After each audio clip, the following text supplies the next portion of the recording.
Welcome to Future Epoch, where we learn more about our world. On the morning of January 7, 2009, a letter arrived at the Bombay Stock Exchange that would send shockwaves through Indian boardrooms, international markets, and the accounting profession.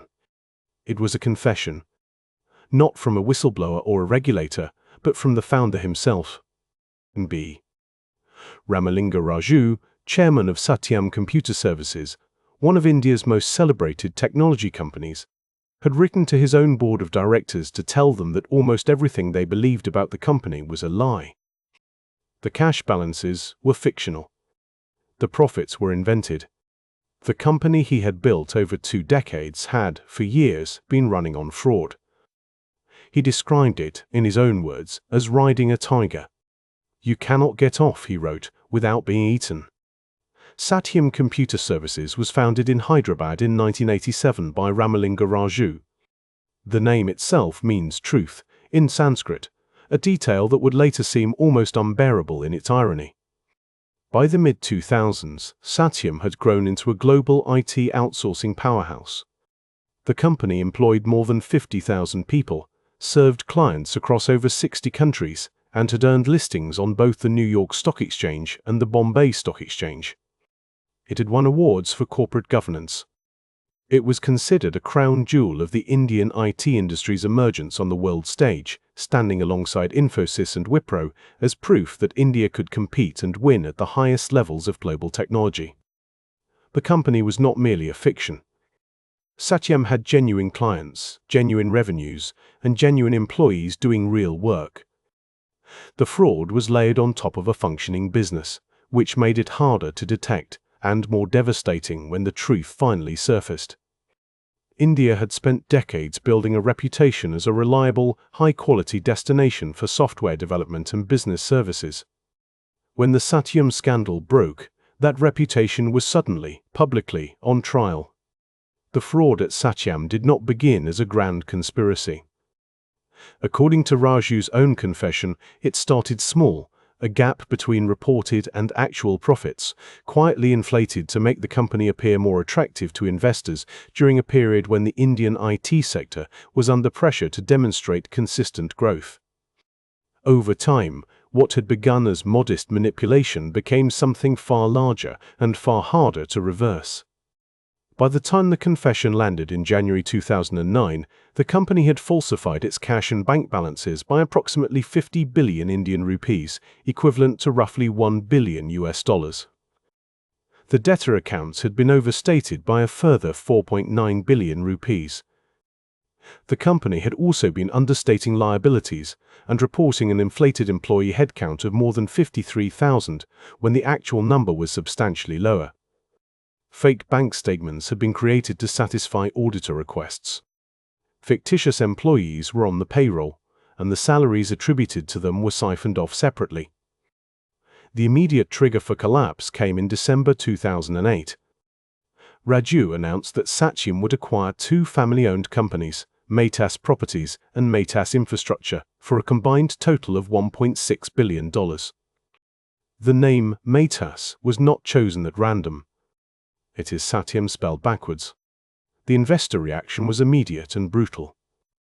Satyam's stock fell by more than 50% in a single trading day. Institutional investors, analysts, and governance observers saw the proposed acquisition for what it almost certainly was, an attempt to transfer cash out of the publicly listed company and into private family assets, covering the hole that years of fabricated accounts had created. Under intense pressure, Raju withdrew the plan within hours. But the damage was done. What makes the Satyam case remarkable is not simply that the fraud happened, but that it persisted for years without detection by any of the systems designed to prevent exactly this kind of failure. PricewaterhouseCoopers, one of the world's most prestigious accounting firms, served as Satyam's external auditor throughout the period of the fraud. Their signatures appeared on financial statements that, in retrospect, bore no resemblance to the company's actual financial position. Fake bank confirmation letters had been fabricated and submitted to auditors. Indian investigators later arrested 2 PwC partners, and the firm was ultimately barred from auditing listed companies in India for 2 years, while also paying substantial financial penalties. The company's board of directors included respected academics, a former cabinet secretary, and independent directors with impressive international credentials. They had approved the Matas acquisition before furious shareholders forced its reversal. SEBI, the Securities and Exchange Board of India, would later find serious and systematic failures in board oversight across the full period of the fraud. There was an international warning that went largely unnoticed. In September 2008, just months before the confession, the World Bank announced it had banned Satyam from any World Bank contracts for 8 years, citing data theft and the payment of improper benefits to bank staff. The announcement received relatively little attention at the time. Within 4 months, the entire edifice had collapsed. Raju himself, in his confession letter, described the growing unbearability of maintaining the fraud.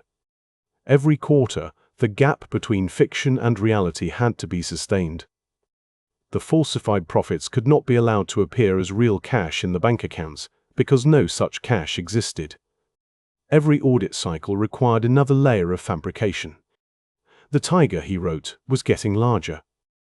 Raju was arrested on January 9, 2009, just 2 days after his letter became public. His brother, Rama Raju, who served as managing director, was arrested alongside him, as was the company's CFO, Srinivas Vadlamani. The legal process moved slowly through India's courts. It was not until 2015 that a Hyderabad court convicted Raju and sentenced him to 7 years in prison, with the case subject to further appeals that extended the proceedings for years beyond that.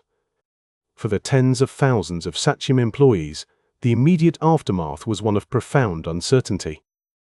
A company they had built careers around had turned out to be operating on fabricated accounts. Clients began reviewing their contracts, and some left. Shareholders who had bought stock on international exchanges, including American depository receipt holders, faced significant losses and pursued legal remedies in multiple jurisdictions. The Indian government moved quickly to prevent total collapse.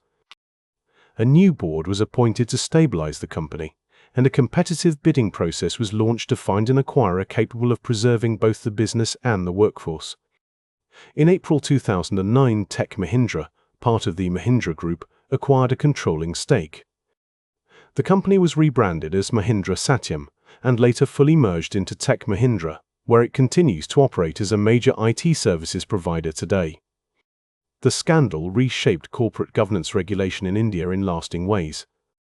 SEBI strengthened disclosure requirements, auditor independence rules were tightened considerably, and the Companies Act was significantly amended to increase oversight of Indian corporations and executive accountability.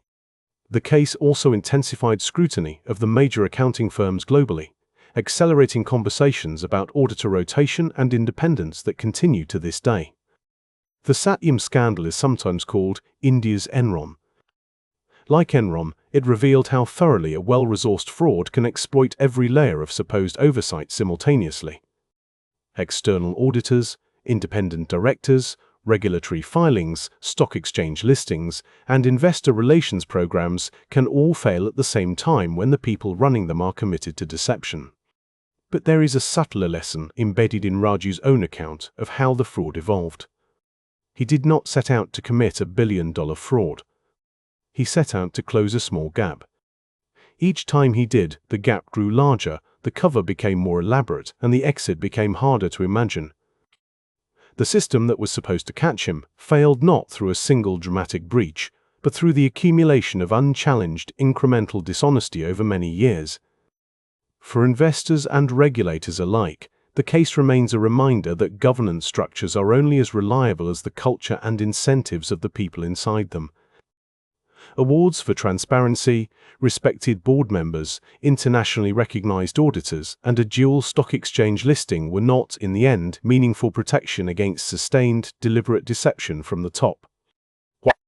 Ramalinga Raju built a company that, for a time, was a genuine symbol of India's technological ambitions. He named it Truth. He spent years carefully dismantling that truth from the inside, and when he could no longer sustain the weight of what he had constructed, he sat down and wrote a letter. The systems that were meant to stop him did not.